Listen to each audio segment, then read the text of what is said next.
প্রথমেই জানিয়ে দিব ইসরায়েলের ত্রুটি চেপে ধরতে চান এরদোয়ান। এরপর থাকছে আগামী ৫ দিনের মাঝে ইরানে হামলা চালাবে ইসরায়েল। রাশিয়া কাউকে ভয় পায় না, পরমাণু মহড়ায় পুতিন দিলেন ভয়ঙ্কর ইঙ্গিত।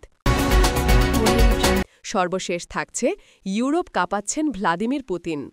এতক্ষণ শুনছিলেন সংবাদ শিরোনাম, এখন বিস্তারিত।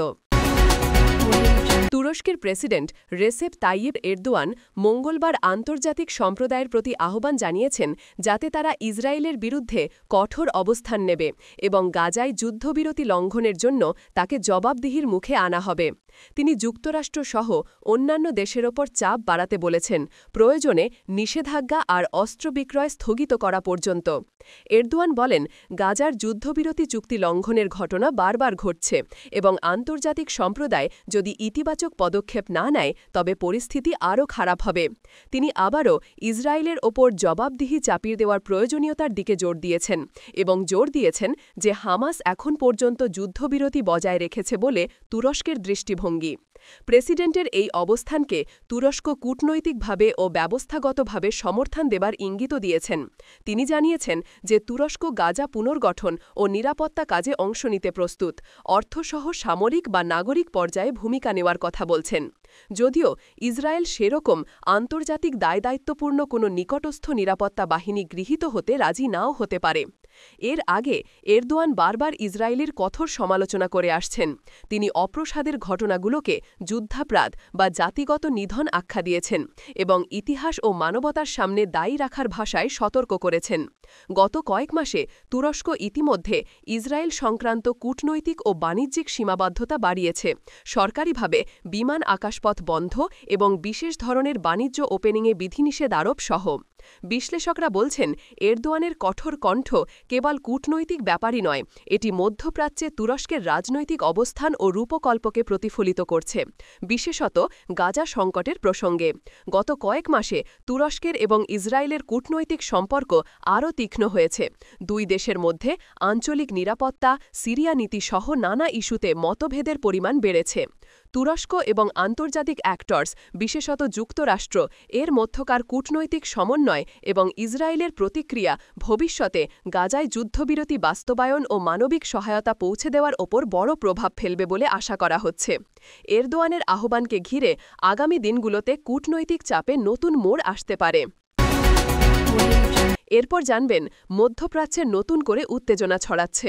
বিভিন্ন আন্তর্জাতিক সংবাদ মাধ্যম ও গোয়েন্দা সূত্রের বরাতে জানা গেছে, আগামী ৫ দিনের মধ্যেই ইরানের সামরিক স্থাপনাগুলোর ওপর সীমিত আকারে বিমান হামলা চালাতে পারে ইসরায়েল। ইসরায়েলি প্রতিরক্ষা মন্ত্রণালয় এ বিষয়ে আনুষ্ঠানিকভাবে কিছু জানায়নি, তবে দেশটির প্রধানমন্ত্রী বেঞ্জামিন নেতানিয়াহু সাম্প্রতিক এক বিবৃতিতে বলেন, ইরানের পারমাণবিক সংকর্ম আমাদের জাতীয় নিরাপত্তার জন্য সরাসরি হুমকি, প্রয়োজনে ইসরায়েল একাই পদক্ষেপ নিতে প্রস্তুত। অন্যদিকে তেহরান জানিয়েছে যে কোনো আগ্রাসনের কঠোর জবাব দেবে তারা। ইরানের বিপ্লবী গার্ড বাহিনী IRGC বলেছে, আমাদের আকাশ প্রতিরক্ষা ব্যবস্থা সম্পূর্ণ প্রস্তুত। ইসরায়েল যদি হামলা চালায় তবে তার জবাব হবে তাৎক্ষণিক ও বিধ্বংসী। মার্কিন যুক্তরাষ্ট্র ও ইউরোপীয় দেশগুলো এই পরিস্থিতি নিয়ে উদ্বেগ প্রকাশ করেছে। হোয়াইট হাউস এক বিবৃতিতে বলেছে, তারা পরিস্থিতি ঘনিষ্ঠভাবে পর্যবেক্ষণ করছে এবং উভয় পক্ষকে সংযম প্রদর্শনের আহ্বান জানিয়েছে। বিশ্লেষকরা বলছেন, হামলা হলে এর প্রভাব শুধু ইসরায়েল ইরান সম্পর্কেই নয়, গোটা মধ্যপ্রাচ্যের ভূরাজনীতিতেও ব্যাপকভাবে পড়বে। তেল বাজার, বাণিজ্য পথ এবং আঞ্চলিক জোটগুলোর ওপরও এর তাৎক্ষণিক প্রভাব পড়তে পারে। এরপর জানবেন, রাশিয়া আবারও বিশ্বকে কাঁপিয়ে তুলেছে পরমাণু শক্তির প্রদর্শনে। বৃহস্পতিবার দেশের প্রতিরক্ষা বাহিনী ব্যাপক পরিসরে শুরু করেছে স্ট্র্যাটেজিক পরমাণু মহড়া। এ মহড়ায় অংশ নিচ্ছে ব্যালিস্টিক ক্ষেপণাস্ত্রবাহী সাবমেরিন, দূরপাল্লার বোমারু বিমান ও আধুনিক মিসাইল প্রতিরক্ষা ইউনিট। রাষ্ট্রীয় টেলিভিশনে সরাসরি সম্প্রচারিত হয় মহড়ার বিভিন্ন অংশ, যেখানে রাশিয়ার মিলিটারি শক্তির চিত্র তুলে ধরা হয় পূর্ণতা সহকারে। মস্কোতে আয়োজিত এক সংবাদ সম্মেলনে প্রেসিডেন্ট ভ্লাদিমির পুতিন বলেন, রাশিয়া কাউকে ভয় পায় না, আমাদের নিরাপত্তা রক্ষায় যা প্রয়োজন তাই করব। তিনি আরও বলেন, দেশের প্রতিরক্ষা ব্যবস্থা সবসময় প্রস্তুত এবং কেউ রাশিয়াকে দুর্বল ভাবার ভুল যেন না করে। তার এই বক্তব্যের সঙ্গে সঙ্গেই বিশ্বজুড়ে আলোচনার ঝড় ওঠে, কারণ এটি সরাসরি পশ্চিমা শক্তিগুলোর প্রতি এক প্রকার সতর্কবার্তা হিসাবে দেখা হচ্ছে। রাশিয়ার প্রতিরক্ষা মন্ত্রণালয় জানিয়েছে, এই মহড়া ছিল পূর্বনির্ধারিত এবং দেশটির প্রতিরক্ষামূলক প্রস্তুতির অংশ, তবে পশ্চিমা কূটনৈতিক মহলে একে আগ্রাসী শক্তি প্রদর্শন হিসাবে দেখা হচ্ছে।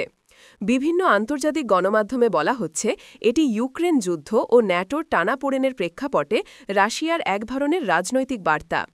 পুতিনের নির্দেশে শুরু হওয়া মহড়ায় ইয়ার্স ব্যালিস্টিক ক্ষেপণাস্ত্রের পরীক্ষামূলক উৎক্ষেপণও সম্পন্ন হয়েছে। পাশাপাশি সাবমেরিন থেকে নিক্ষেপ করা হয়েছে আন্তঃমহাদেশীয় মিসাইল।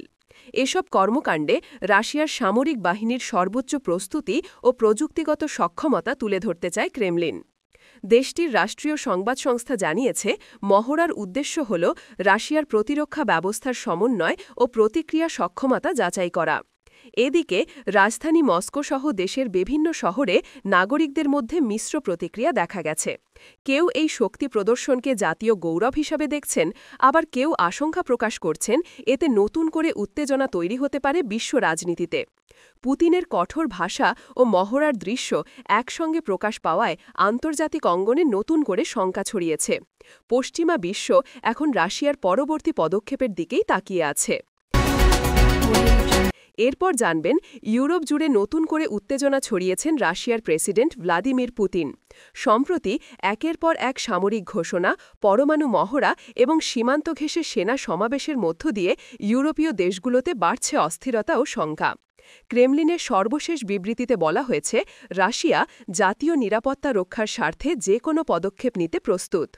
বৃহস্পতিবার রাশিয়ার রাষ্ট্রীয় টেলিভিশনে প্রচারিত ভিডিওতে দেখা যায়, পুতিন সেনা কর্মকর্তাদের সঙ্গে বৈঠকে অংশ নিচ্ছেন এবং নতুন প্রজন্মের ব্যালিস্টিক ক্ষেপণাস্ত্রের পরীক্ষা অনুমোদন দিচ্ছেন।